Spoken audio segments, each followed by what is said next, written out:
Assalamualaikum dan selamat sejahtera. Pada malam ini, pihak Jawatankuasa Perwakilan Pelajar Sesi 2021-2022 dan Jabatan Hal Ehwal Pelajar akan menyampaikan taklimat berkenaan proses kemasukan dan pendaftaran pelajar IPG KBA bagi sesi 2022. Bagi rakan-rakan yang belum menghadiri taklimat ini, kami mohon jasa baik wakil kelas atau anda semua untuk menghubungi mereka dengan segera. Baiklah, taklimat pada malam ini merangkumi prosedur yang perlu dipatuhi oleh pelajar sepanjang berada di IPG KBA. Oleh itu, kami mohon agar semua pelajar untuk mengambil perhatian dan mencatat perkara-perkara penting yang akan dimaklumkan pada malam ini. Prosedur Operasi Standard (SOP) pendaftaran kemasukan pelajar ke Kolej Kediaman bagi sesi akademik Februari hingga Mei 2022. Berikut merupakan isi kandungan taklimat proses kemasukan pelajar ke IPG KBA bagi tahun 2022. Pertama, asas pertimbangan. Kedua, tarikh lapor diri. Ketiga, persediaan sebelum tiba di Kolej Kediaman. Keempat, prosedur sesi pendaftaran. Kelima, pembukaan common room dan rumah. Keenam, pergerakan semasa di Kolej Kediaman. Ketujuh, pergerakan ke blok akademik dan kawasan kampus. Kelapan, pergerakan pulang dari Kolej Kediaman. Kesembilan, kemudahan dan fasiliti di Kolej Kediaman. Dan yang terakhir ialah arahan am. Asas pertimbangan. Arahan pulang ke kampus adalah berdasarkan surat siaran KPM yang berkuat kuasa pada tahun 2022. Bagi Institut Pendidikan Guru (IPG), semua program pengajian akan memulakan kuliah secara bersemuka mulai 6 Februari 2022 mengikut kalendar akademik yang sedang berkuat kuasa. Ringkasan adalah seperti di jadual 5, 6 dan 7. Murid kolej matrikulasi dan IPG yang telah menerima vaksin lengkap sahaja dibenarkan kembali ke kolej atau kampus selaras dengan garis panduan pengoperasian Institut Pendidikan Guru dan Kolej Matrikulasi 3.0. Berikut merupakan pelajar yang akan kembali ke kampus bagi tahun 2022.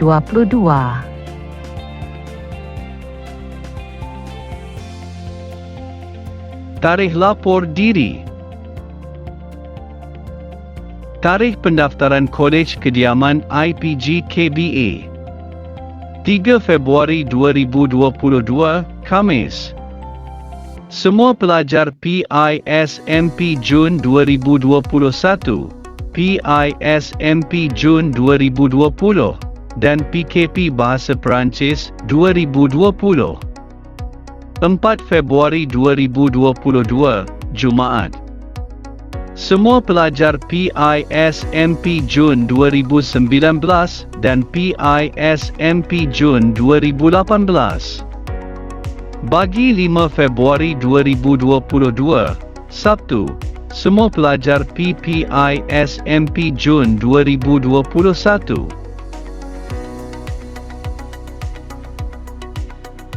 Masa pendaftaran 3 Februari 2022, Khamis. Sesi 1 akan bermula pada pukul 8.30 pagi sehingga pukul 10.30 pagi. Sesi 2 akan bermula pada 11 pagi sehingga pukul 12.30 tengah hari. Sesi 3 akan bermula pada 1 petang sehingga 3 petang dan sesi 4 akan bermula pada pukul 3.30 petang sehingga pukul 5.30 petang. Masa pendaftaran 4 Februari 2022, Jumaat. Sesi 1 akan bermula pada pukul 8.30 pagi sehingga pukul 10.30 pagi dan sesi 2 akan bermula pada 11 pagi sehingga pukul 12.30 tengah hari. Masa pendaftaran 5 Februari 2022, Sabtu. Sesi 1 akan bermula pada pukul 8.30 pagi sehingga pukul 10.30 pagi. Sesi 2 akan bermula pada 11 pagi sehingga pukul 12.30 tengah hari dan sesi 3 akan bermula pada 1 petang sehingga 3 petang.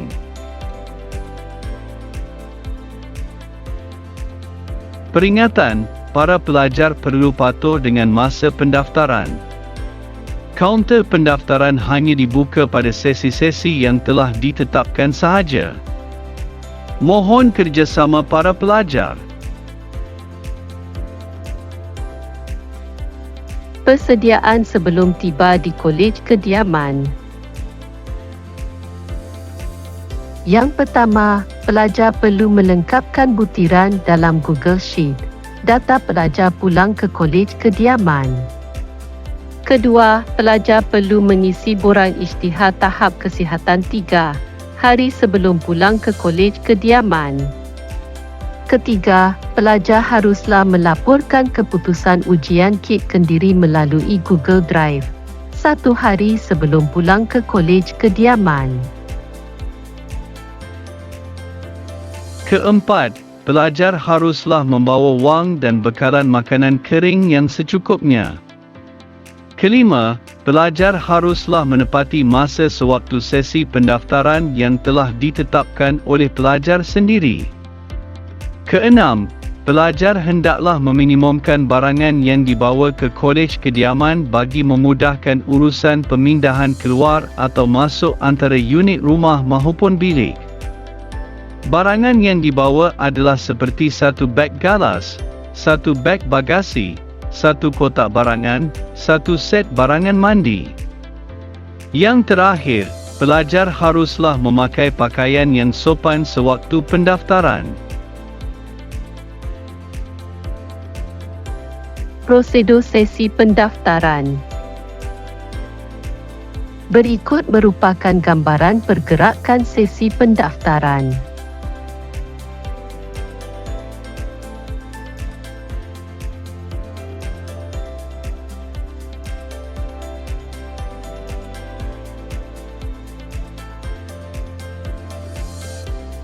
Berikut merupakan aliran proses pendaftaran kolej kediaman pada tarikh 3, 4 dan 5 Februari 2022.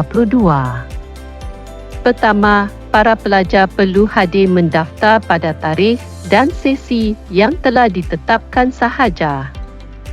Kedua, ibu bapa dan pelajar perlu mengimbas suhu dan kod QR MySejahtera di luar pintu pagar tanpa turun daripada kenderaan. Ketiga, kenderaan boleh memasuki ke kawasan kolej kediaman mengikut arahan pengawal keselamatan.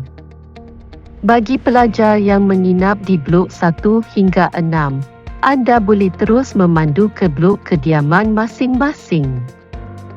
Bagi pelajar yang menginap di blok 8 dan 9, anda hanya berada di kawasan blok 7 sahaja seperti dalam gambar pelan tadi. Keempat, pelajar dikehendaki drop-off barangan di hadapan blok bagi pelajar yang menginap di blok 1 hingga 6. Manakala, bagi pelajar blok 8 dan 9 akan drop-off barangan di kawasan blok 7 sahaja seperti dalam gambar pelan tadi. Kelima, ibu bapa atau waris meninggalkan kawasan kolej kediaman. Keenam, pelajar boleh mendaftarkan diri di common room blok masing-masing. Yang terakhir, pelajar boleh bergerak mengikut arahan warden atau pegawai JHET. Pengambilan barang di common room dan rumah. Pembukaan common room, pelajar yang hadir pada 1, 2 dan 6 Februari 2022 yang ingin mengambil barang di common room, anda dikehendaki menghubungi saudara Dini Hazmi untuk pembukaan common room. Bagi pelajar yang hadir pada 3, 4 dan 5 Februari 2022, Common Room hanya akan dibuka sepanjang sesi pendaftaran sahaja. Pembukaan rumah untuk pengambilan barang. Bagi pelajar yang meninggalkan barang di kolej kediaman pada semester lepas, anda hanya dibenarkan untuk mengambil barangan di rumah yang telah dibuka dan berpenghuni sahaja. Pengambilan barang hanyalah pada pukul 5 petang hingga 7 malam sahaja dengan pemantauan tuan rumah.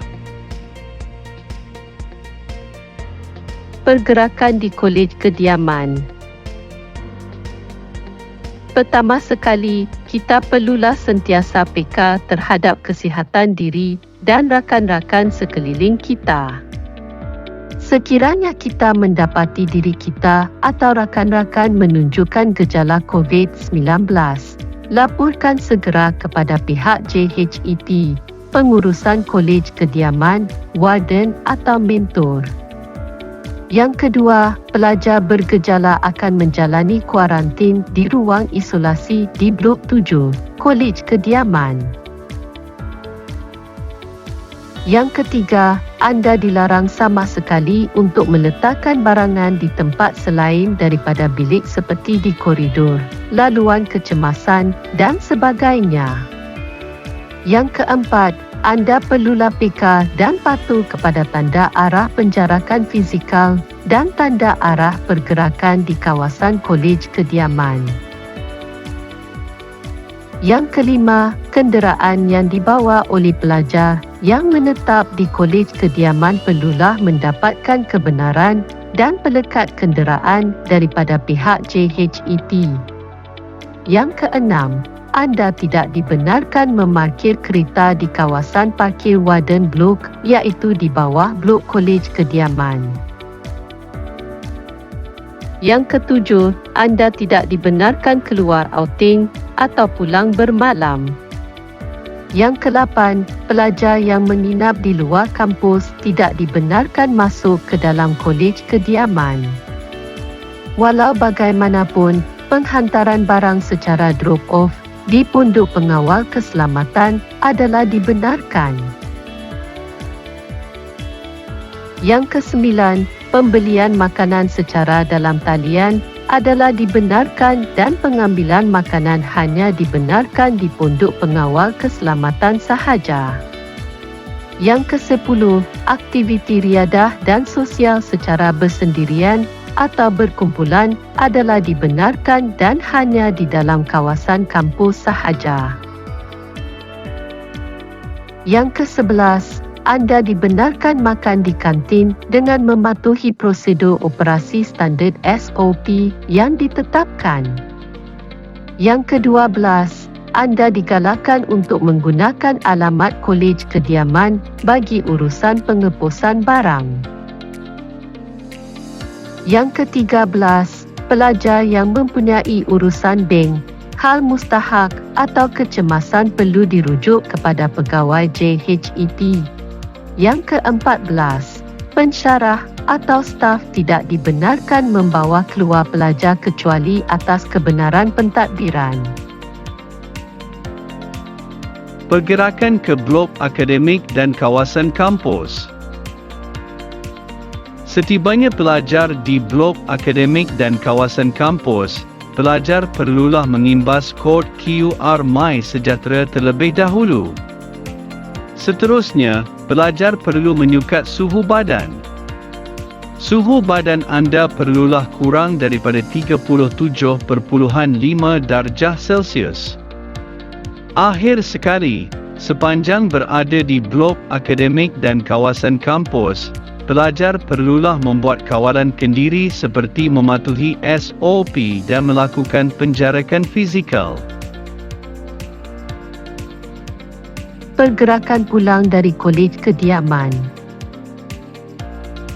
Yang pertama, pelajar hendaklah mengeluarkan semua barang persendirian dari bilik semasa cuti semester atau bila-bila masa yang diarahkan atau semasa tidak lagi menetap di kolej kediaman. Yang kedua, kosongkan perabot, bilik kediaman dan unit rumah. Tiada barang peribadi yang dibenarkan untuk ditinggalkan.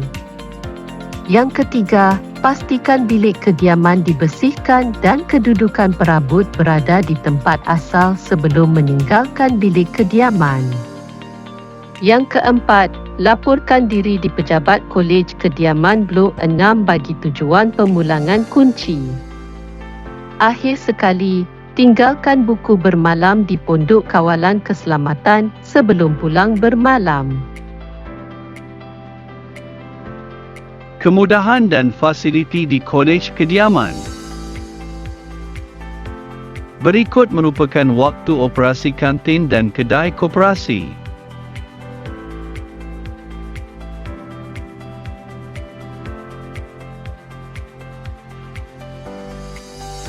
Berikut merupakan kemudahan dan fasiliti lain yang terdapat di Kolej Kediaman.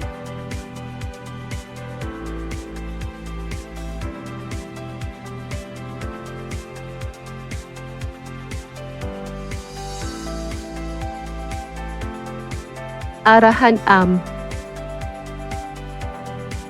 Sebagai peringatan kepada para pelajar dan warga IPG KBA, sentiasa mengamalkan 3W dan menyelakan 3C.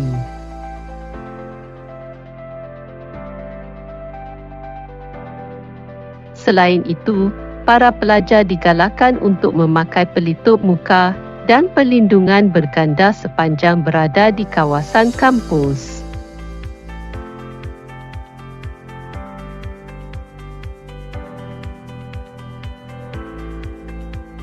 Akhir sekali, kita perlulah sentiasa mematuhi tanda penjarakan dan mengamalkan kawalan kendiri sepanjang masa.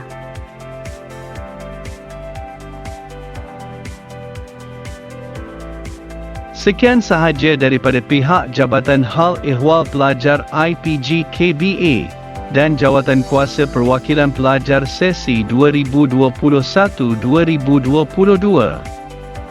Segala ketetapan SOP ini adalah berpandukan arahan yang dikeluarkan oleh pihak IPG KPM dan KPM. Sekiranya anda mempunyai sebarang pertanyaan, bolehlah diajukan soalan tersebut melalui hotline GHEP. Selamat kembali ke IPG KBA.